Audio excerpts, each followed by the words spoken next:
Donc comme je vous le disais, voilà. Donc on faisait une sortie sur la montagne. Je suis en train d'enregistrer là, comme ça vous l'aurez aussi.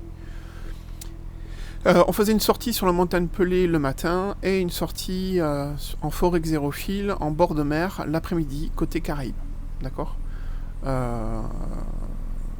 Voilà, donc l'objectif c'était de faire des relevés de type écologique pour pouvoir évaluer la biodiversité, l'organisation de la faune et de la flore, et on pourrait imaginer que les relevés pourront être plus tard le sujet de suivi, d'accord, pour voir l'évolution, donc en diachronique, hein, voir l'évolution de la végétation au cours du temps.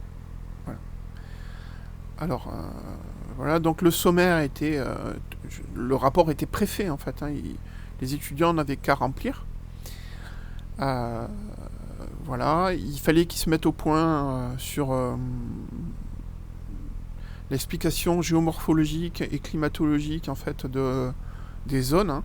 On voit ici que la montagne Pelée est balayée par des nuages chargés d'eau qui viennent de l'Atlantique, notamment par les alizés. Et vous savez qu'il y a des phénomènes.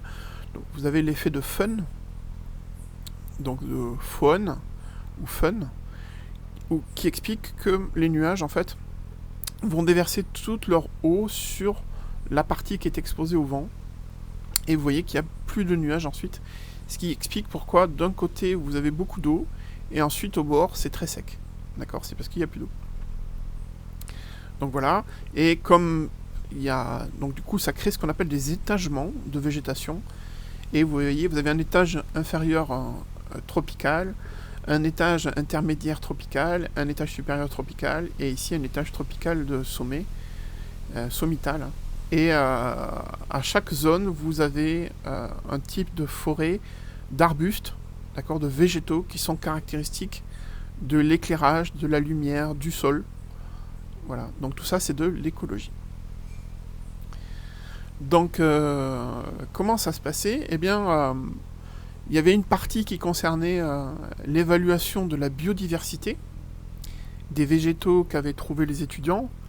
Pour cela, ils s'aidaient de guides, donc il y avait un guide sur les fougères qui leur était prêté. Il y avait aussi des éléments sur les bryophytes et les angiospermes, hein, les plantes à fleurs. Donc ils devaient prendre des photos et essayer de trouver le nom de la famille, du genre et de l'espèce. Voilà, voir le nom commun de l'espèce, des plantes qu'ils trouvaient. Ils avaient une aide en ligne, je ne sais pas si vous avez vu, il y a une aide en ligne sur l'identification de fleurs. Voilà. Voilà. Et la première des choses, c'était faire des relevés au niveau de stations. Donc essayer de voir quels étaient potentiellement les impacts humains ou pas hein, sur différentes stations. Et par exemple, hein, sur une première station, donc il y avait un repérage GPS. Alors, vous savez qu'il y a beaucoup de téléphones qui font GPS, qui font boussole aussi, qui permettent de prendre donc des photos en rapport avec la position, la géolocalisation. Hein. C'est ce qu'on fait en écologie, il faut être absolument précis sur l'endroit où on fait le relevé.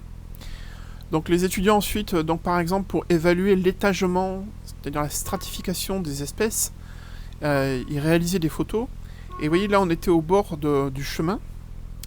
Et donc vous voyez qu'il y a plusieurs strates. Hein. Il y a la strate mucinale, c'est entre 0 et 5 cm. Donc en fait c'est cette strate ici, où il y a de la mousse par exemple. Ensuite la strate herbacée, où il y a de l'herbe. Voilà. Et ensuite la strate arbustive, la dernière, ici que vous avez en haut. Alors ma souris est décalée, hein, mais vous arrivez à comprendre quand même en regardant les images. Hein. Donc on a des petits arbustes ici, une partie herbacée en dessous, et ensuite la strate mucinale. Hein. Voilà. Donc ils devaient prendre des photos sur chaque station, donc il y avait à peu près 3 stations à faire, une en bas de la montagne Pelée, une au milieu et une en haut. Donc on n'allait pas tout à fait en haut, hein, parce que c'était pas une randonnée sportive, hein, mais on allait sur la partie la plus facile à grimper et la plus haute. Donc on n'allait pas au-dessus là, mais on allait juste à ce niveau-là. Voilà. Alors, comment on fait des transects? Donc on faisait des transects ceinture ou transects bande, qu'on appelle transect belt. Donc c'est un rectangle de 15 mètres sur 1 mètre de large. Donc ça correspond à 15 mètres carrés. Voilà. Et on va se poser la question de l'absence ou de la présence de certaines espèces tous les mètres. Voilà. Donc là, par exemple, vous voyez, il y a un tableau qui vous montre les 15 mètres, 15 mètres de la bande, hein, de la station. Et chaque ligne correspond à une espèce. Alors bien sûr, les étudiants ne pouvaient pas connaître toutes les espèces végétales. Hein.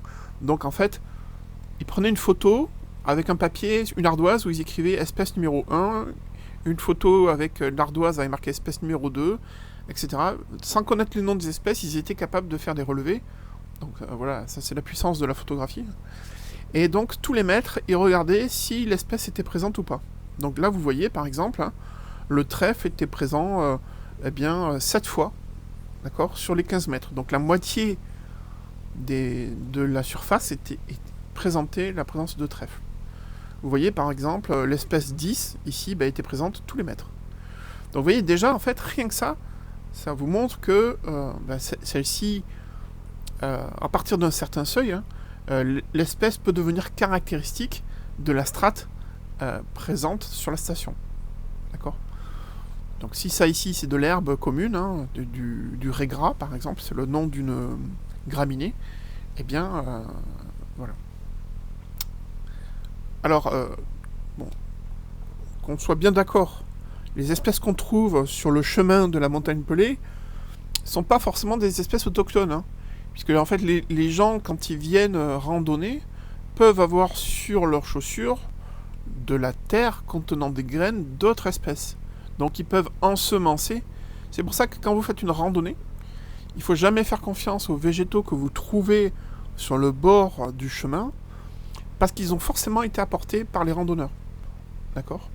Donc ce sont des espèces potentiellement exotiques envahissantes. Hein, et donc il faudrait presque que tout le monde nettoie ses chaussures avant de faire une randonnée pour éviter d'apporter des graines et modifier la composition végétale. Bon, là c'était pas le sujet c'était de voir à peu près, sur une étude simple, hein, de voir la répartition des espèces. Alors il y a des critères qui sont importants comme l'abondance, la dominance et la répartition. Donc l'abondance d'un organisme, c'est le nombre d'organismes donnés par unité d'espace. La dominance, c'est plutôt le recouvrement. Donc la dominance, en fait, il y a une note indiquant la proportion de surface ou de volume couverte par un taxon. D'accord ? Donc c'est plus, est-ce que cette espèce domine visuellement, en surface, sur la zone étudiée. Voilà. Donc vous voyez que le terme abondance et dominance, du coup, ils sont reliés. Et l'abondance avec la répartition et la dominance, qui représentent le recouvrement, hein, sont des mesures de base en écologie, hein, et vont être du coup très utilisées.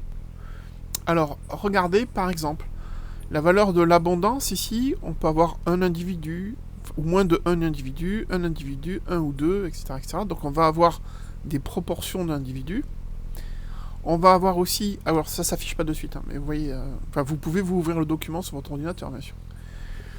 Vous pouvez ensuite avoir donc la dominance. Alors la dominance et le recouvrement, il existe des échelles qu'on imprime. Donc là, vous voyez, c'est une échelle qui peut être imprimée avant d'aller sur le terrain. Il y a différentes façons de la représenter. Je sais pas si, voilà, il y en a une autre en dessous. Regardez sur le document. Voilà. Par exemple, 10%, ça peut représenter le petit carré en bas à gauche, ou le petit carré au-dessus, ou si l'espèce est regroupée, le carré en haut à droite, ou encore le carré au centre. Vous voyez, c'est très important pour que les humains que nous sommes, qui avons une vision globale et qui avons un principe de... on a des principes de simplification dans le cerveau pour pouvoir rapidement analyser les choses et pouvoir réagir. D'accord ? Et vous voyez, une grille comme ça permet de remettre en cause ce que l'on voit. D'accord ? On se souvient de l'expérience qu'on fait avec des enfants, où en fait on remplit un verre d'eau, et quand on remplit un verre très fin, c'est l'expérience de Piaget, je crois, où tout d'un coup, le volume d'eau paraît plus grand, parce qu'en fait, le verre est plus fin. D'accord. Donc le verre d'eau est plus fin, et quand on transfère dans un verre plus large, il croit qu'il y a moins d'eau. Et en fait, ça permet d'évaluer l'intelligence en fait d'un enfant, et surtout le stade auquel il est. Bon, après, dans les bars, on joue sur la même chose, hein, mais ça permet, vous voyez, de montrer déjà que l'être humain fait des analogies, hein. On a un cerveau qui fonctionne par analogie, et donc on risque de tomber dans des pièges. Croire que ici il y a beaucoup, vous voyez, par exemple, le 33% est assez révélateur, hein. Le carré en bas à gauche du 33% vous ferait croire que l'espèce est beaucoup présente, et vous voyez à droite, on a toute l'espèce mais regroupée que sur une seule zone, et ça fait 33%. Et c'est pas sûr que le cerveau puisse, vous voyez, faire ce saut tout seul. D'où l'importance de ces abacs, hein, qu'on peut imprimer, pour que les personnes qui vous accompagneraient plus tard si vous faites de l'écologie, hein, puissent vous aider et avoir une bonne idée de la représentation. Voilà. Donc revenons au tableau.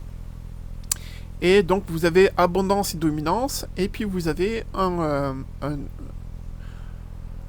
indice qu'on appelle le coefficient de recouvrement, qui permet en fait de donner un indice global pour regrouper et l'abondance et la dominance. D'accord ? C'est quelque chose qui est beaucoup plus rapide à déterminer sur le terrain, avec de l'expérience, hein, mais qui doit être qui est important de savoir faire. Voilà. Voilà, donc on peut faire des tableaux avec abondance, dominance, coefficient de recouvrement par espèce. D'accord ? Donc ça veut dire qu'on revient sur le premier tableau que l'on avait ici, on rajoute des colonnes, hein, et on peut ajouter un coefficient d'abondance-dominance. Voilà. Et par exemple, on peut voir ainsi si l'espèce 10 est peut-être juste une espèce de mousse, hein, s'il faut c'est de la mousse, et du coup forcément elle est un peu présente partout, mais vous voyez elle est peut-être pas dominante. Voilà. Voilà, donc c'est des questions qu'on se pose sur le terrain. Alors on va revenir sur le premier transec, et on va déterminer le type d'abondance pour chaque espèce. Alors, la première des choses, c'est qu'il y a un paramètre qu'on appelle la fréquence d'une espèce.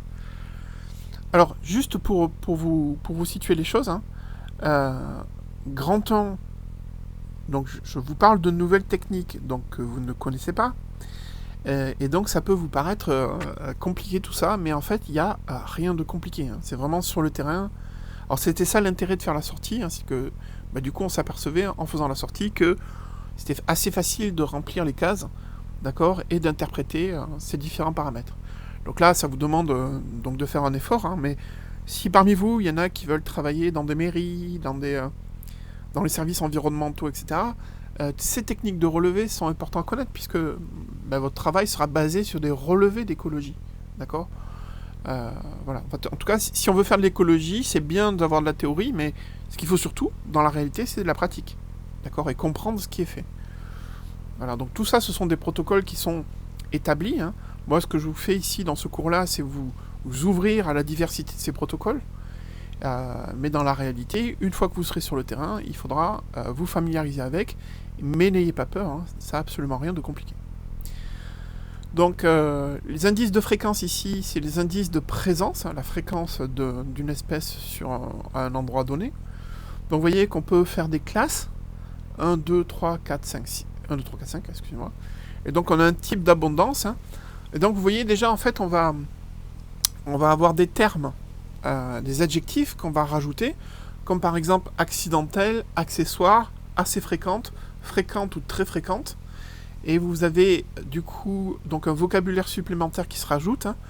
Une espèce qui est assez fréquente, on dira qu'elle est accompagnante.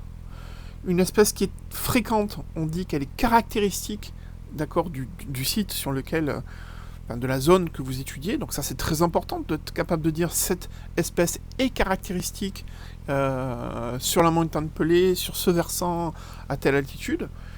Et en fait, il y a aussi donc des espèces très fréquentes qui sont elles aussi très caractéristiques, hein. Donc voilà, caractéristiques ou très caractéristiques.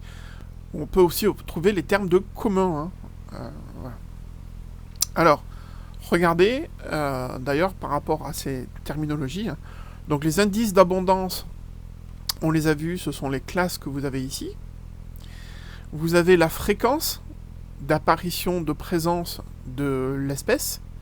Vous avez les adjectifs. Vous voyez, ça c'est une autre façon de reclasser ensuite les espèces qui ont été étudiées dans le premier tableau, d'accord, et de les ranger dans les différentes classes. Par exemple, l'espèce 7 est dans la classe accidentelle, l'espèce 5, 6, 7 est dans... bon, excusez-moi, là j'ai marqué 2 fois la même espèce, c'est pas possible. Mais vous voyez ce que je veux dire. En fait, il suffira ensuite de classer les espèces dans les différentes classes d'abondance. Alors tout ça pour... donc vous voyez, exactement en fait là, vous avez le premier tableau, vous avez ensuite ce tableau que vous remplissez à la suite, hein, tout ça sur Excel, hein, en fait, tout ça sur Excel. Et vous voyez, vous avez, à la fin, vous sommez le nombre d'espèces. Donc, combien y a-t-il d'espèces qui sont accidentelles? Quel est le nombre d'espèces qui sont caractéristiques, très abondantes ou très fréquentes, d'accord? Voilà. Donc, vous voyez au bas de ce tableau, hein, on récolte le nombre d'espèces suivant leur abondance. Et regardez, c'est très simple. On va ensuite faire des indices de fréquence. C'est-à-dire qu'on va regarder comment l'espèce se répartit dans le milieu. Enfin, comment les espèces se répartissent dans le milieu. Et vous voyez que, par exemple, on peut avoir une courbe avec une cloche. Donc, on dit que c'est unimodal. Il y a un mode. Alors qu'ici, vous avez des sites où c'est plurimodal. Il y a plusieurs sommets, d'accord? Alors, revenons sur ce que ça signifie. Vous vous souvenez, ce qui était en rouge ici, ça veut dire que c'est très fréquent, d'accord? Donc là, ça veut dire qu'il y a peu d'espèces qui sont très fréquentes, mais il y en a qui sont très fréquentes, d'accord? Alors qu'ici, ça veut dire qu'il y a plusieurs espèces qui sont très fréquentes, d'accord? Et plusieurs espèces qui sont plus rares, d'accord? Alors qu'ici, on voit que... donc, c'est pas la même répartition. Donc, c'était juste pour vous expliquer comment on lit. Donc, voilà comment on fait pour conclure. Hein. La conclusion d'une répartition des espèces sous forme de cloche unimodale, de courbe représentant une seule cloche, on dit que les associations végétales sont homogènes. D'accord ? Il est normal de trouver des fois peu d'espèces, mais très fréquentes. D'accord ? Alors que trouver beaucoup d'espèces très fréquentes, c'est plutôt hétérogène. D'accord ?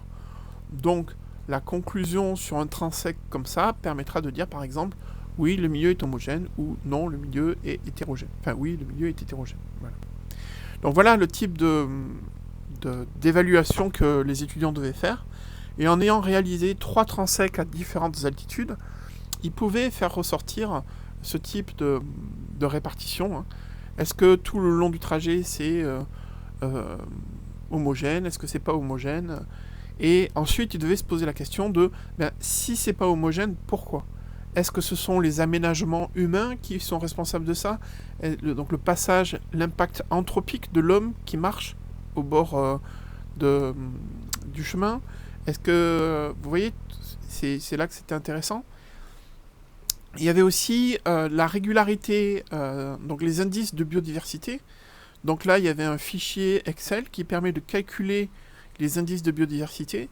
Donc la biodiversité, en fait, ça va représenter ici ce qu'on appelle la diversité spécifique. Donc vous voyez ici, par exemple, j'avais 12 espèces. Donc ces 12 espèces, est-ce que c'est beaucoup? Est-ce que c'est pas beaucoup? D'accord ? Donc, il y a des calculs d'indices de biodiversité qui vous permettent de relativiser et de dire si c'est quelle est la valeur de la biodiversité de cette zone-là. Est-ce que c'est une zone riche en biodiversité ou est-ce que c'est une zone pauvre? Voilà. Donc, il y avait des calculs qui permettaient de définir des indices qui sont des indices très connus. Hein. Alors, juste pour vous donner une idée, donc moi j'ai travaillé pour évaluer la biodiversité des invertébrés marins pour définir la réserve du prêcheur, d'accord ? Et pour définir quelles étaient les zones à protéger par cette réserve, il fallait évaluer quelle était la biodiversité. D'accord ?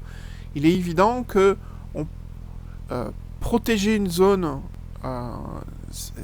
c'est intéressant, soit parce qu'elle abrite une espèce rare, d'accord, qui a un habitat particulier, soit en fait c'est intéressant parce que ce sont des zones qui regroupent beaucoup de biodiversité. D'accord ? Donc comme il y a beaucoup de biodiversité, eh bien c'est intéressant. Voilà. Donc autre chose aussi, vous avez vu qu'on a décidé de faire 15 mètres, d'accord ? Mais la question c'est, est-ce que 15 mètres c'est une bonne idée ? D'accord ? Est-ce qu'on ne peut pas s'arrêter avant ? D'accord ? Parce que je pourrais dire, on peut faire des relevés de 20 mètres, de 50 mètres, de 100 mètres, mais plus le relevé est long, plus ça prend du temps, plus ça coûte cher. D'accord ? Donc il y a une question qu'on doit se poser, c'est, et on l'a vu, vous l'avez vu dans les diaporamas précédents, hein, c'est quelle est la surface minimale à observer pour pouvoir déduire quelle est la bonne zone à étudier. Donc, attendez, je précise à tout le monde que ce que l'on voit là, même si on ne le fait pas en pratique, ça fait partie des données qui pourront vous être demandées à l'examen. Les différents trucs qu'on vient de voir. D'accord ? Donc surtout, ne négligez pas cette partie. Ça fait partie intégrante du cours. D'accord ? Sauf que là, on voyait l'aspect pratique. Donc c'est très important à comprendre. Alors c'est très facile, hein. N'ayez pas peur. C'est très facile. Par exemple, ici, vous voyez, ça, c'est le nombre de mètres. Donc imaginez... Et ça, c'est le nombre d'espèces qu'on a trouvées. Donc on va faire un calcul qui est le nombre d'espèces cumulées. D'accord ? Par exemple, le premier mètre, on avait 6 espèces. Le deuxième mètre, on a eu 2 de plus, ça fait 8 espèces. Puis une de plus, 9, puis 10, etc. Et vous voyez ici, on a 20 espèces. Ça veut dire que on cumule le nombre d'espèces trouvées. Donc vous voyez qu'est-ce qui se passe à partir de 20. Donc là, c'est dommage qu'on soit... Je ne peux pas avoir d'interaction avec vous, mais imaginons. Hein. Ben, à partir de 20, le nombre d'espèces ne varie plus. D'accord ? On est en stagne. C'est-à-dire que je trouve plus d'autres espèces nouvelles. Conclusion, ici, à partir du moment où mon nombre va stagner, je vais décider que 12 mètres, vous voyez, à partir de 12 mètres, c'est pas la peine de continuer puisque je trouve pas de nouvelles espèces. Alors là, attention, hein, je vous parle d'inventaires qui auraient pour intérêt d'évaluer la biodiversité. C'est pas d'inventaires qui sont là pour évaluer l'organisation. Hein. C'est si on veut savoir la biodiversité d'un milieu, combien de mètres est-il nécessaire que je fasse ? Vous voyez qu'il n'est pas nécessaire de dépasser 12, parce que là, je perds du temps. Alors vous pouvez vous dire, c'est pas grand-chose, 3 mètres en plus, mais je vous assure que les étudiants, l'an dernier, 3 mètres en plus, ils se sont dit que oui, c'était quand même assez long. Donc vous voyez, ça c'est très intéressant. Et c'est le type de relevé qu'il faut savoir, enfin, le type de données qu'il faut savoir comprendre et analyser. Par exemple, si vous travaillez plus tard dans alors, soit vous travaillerez, imaginons que ceux qui veulent faire de l'écologie, soit vous travaillez dans un cabinet conseil spécialisé en écologie, qui font des relevés pour le compte des administrations, soit vous travaillez dans un service de l'État. Alors vraiment, je vous encourage à essayer de travailler dans les services de l'État, hein, puisqu'il est important que les Martiniquais soient présents et décisionnels aussi dans la biodiversité martiniquaise. Hein. Donc, je vous encourage pour ceux qui sont intéressés par l'environnement, hein, à tester, à travailler les concours de la fonction d'État, hein, et à essayer de rentrer dans les administrations en Martinique. Et donc, vous voyez ici, eh ben, au lieu de payer un cabinet de consultants à faire 16 mètres ou 15 mètres, eh bien, il fera 12 mètres, donc il mettra moins de temps. Donc ça coûtera moins cher, et peut-être qu'au bout de 10, eh bien, vous pourrez faire un transect en plus, donc une observation en plus. Vous voyez, en fait, sur le nombre de trucs, de relevés, vous pourrez gagner un nombre de relevés supplémentaires sur une autre station. Donc vous voyez, ce genre de données est intéressant. Alors bon, là on met 12, hein, mais ça pourrait être 13 par sécurité, on peut imaginer qu'il y a des variations. Voilà. Donc, Les étudiants devaient faire sur une autre station les mêmes types de relevés. Et ensuite, ils devaient comparer. Donc là, par exemple, c'est deux transects hein, sur deux stations. Et vous voyez, là aussi, représenter les données, regrouper les données, ça fait partie des compétences que doivent avoir les écologues. Hein. Il faut s'organiser, il faut absolument tout noter, les heures de relevé, il faut être extrêmement minutieux pour avoir le maximum d'informations. Est-ce que ce jour-là, il y avait du vent, de la pluie vous voyez, parce qu'il y a peut-être des insectes qu'on ne voit pas ce jour-là, ou des oiseaux qu'on ne voit pas, et qui sont liés aux facteurs de relevé. Voilà, il faut relever la météo du mois, le jour où vous faites les relevés. Il y a plein de petites choses à savoir faire. Voilà. Donc, voilà. Il devait aussi évaluer la présence des épiphytes. Donc les épiphytes, épi dessus, phyte au-dessus, qui vit sur les plantes. Vous avez beaucoup d'arbres. Alors je sais pas si j'ai des photos. Non, il n'y en a pas. Mais il y a des arbres sur lesquels il y a des fougères, il y a des mousses. D'accord ? Donc il devait faire des photos et évaluer quelle était la proportion des épiphytes ou le nombre d'espèces qu'on pouvait trouver sur un arbre ou un arbuste. D'accord ? Et en fait, il y a quelque chose que vous ne pourrez pas avoir et que tous les étudiants ont eu l'année précédente, c'est qu'ils m'ont dit que jamais de leur vie ils avaient passé autant de temps à observer aussi précisément la nature. Et une fois qu'on a fait ça une fois dans sa vie, eh bien après on a un regard beaucoup plus aiguisé sur les choses. Et là je vous assure que d'avoir passé une matinée à faire des relevés tous les mètres pour identifier, reconnaître les espèces, les plantes et tout, ben plus jamais dans leur vie, quand ils se baladeront dans la Pelée ou ailleurs, ils regarderont les choses de la même façon, parce qu'ils ont maintenant un regard plus aiguisé, et ils savent que quand ils marchent à un endroit, il y a finalement beaucoup plus d'espèces qu'on le pense, et que si on regarde un arbre, on va regarder beaucoup plus d'espèces, et on peut même voir comment sont organisées sur l'arbre ces espèces-là. On peut voir qu'il y a des mousses là parce qu'il y a une branche qui a été cassée et donc il n'y a plus de feuilles et donc il y a de l'eau qui tombe. Enfin, il y a tout un tas de petites choses qui vont aiguiser le regard. Et vraiment, je vous encourage, si vous pouvez, un jour passer du temps dans votre vie à essayer d'observer l'environnement. Vous verrez, c'est absolument merveilleux. En fait, l'être humain, par sa problématique d'analogie, hein, est habitué à repérer un arbre et dit « cet arbre-là, c'est toujours le même ». Or, donc, tous les arbres sont différents, toutes les plantes sont différentes, et voilà. Enfin, en tout cas, tout ça, ça peut aiguiser votre regard. Alors, autre espèce observée proche de la station, hein. Donc, ils devaient regarder s'ils trouvaient des arthropodes, des mollusques, des vertébrés. Donc là, c'était très intéressant, puisque chaque étudiant avait des appareils photo sur leur téléphone. Donc, on a eu des insectes, on a eu des tas de choses. On a pu aussi, il y a 2 ans, observer des chenilles qui mangeaient... alors c'était très intéressant, il y avait un papillon qui ne vit que sur la montagne pelée et dont les chenilles ne mangent que les feuilles du fuchsia de la montagne pelée, c'est-à-dire d'un arbre qui ne vit que sur la montagne pelée. Donc c'est absolument extraordinaire, d'accord ? Vous avez un arbre qui est que là et il a sa chenille et son papillon qui sont que là.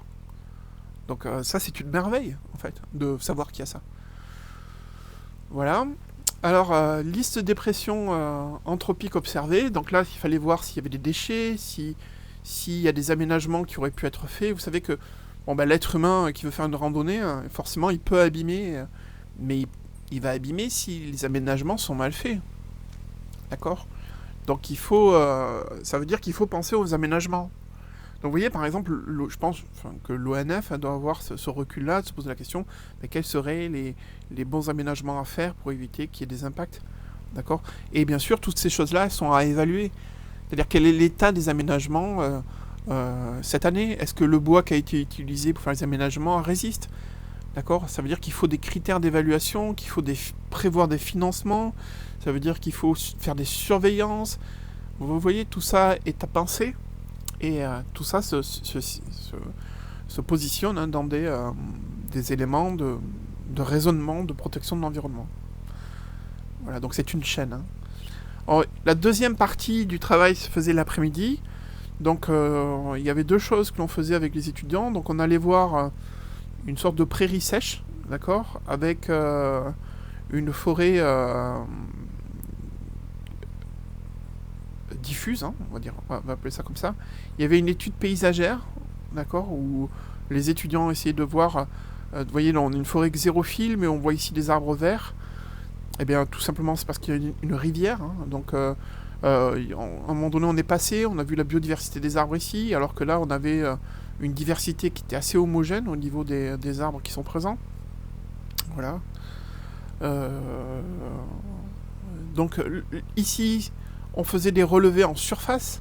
Donc ce que je vous expliquais sur la biodiversité, donc on regarde sur 1 mètre, puis sur 2 mètres, puis sur 4 mètres, puis sur 8 mètres, puis sur 16 mètres, en comptant à chaque fois le nombre d'espèces qu'on trouve nouvelles, permet, pareil, hein, de définir quelle est la bonne surface à étudier. Vous voyez, par exemple, ici, c'était 15 mètres.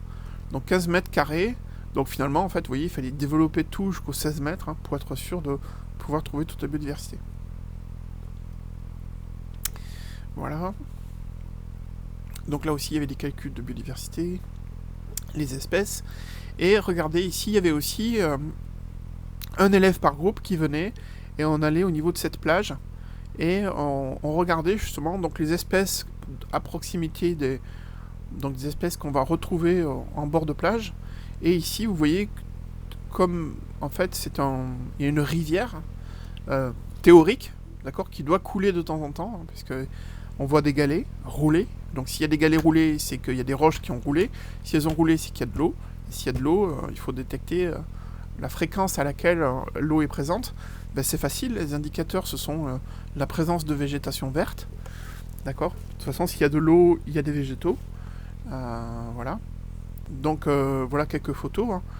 Et donc ça, les figues de Barbarie, là, c'est apporté par l'homme, hein, c'est une espèce exotique. Donc c'est pas caractéristique.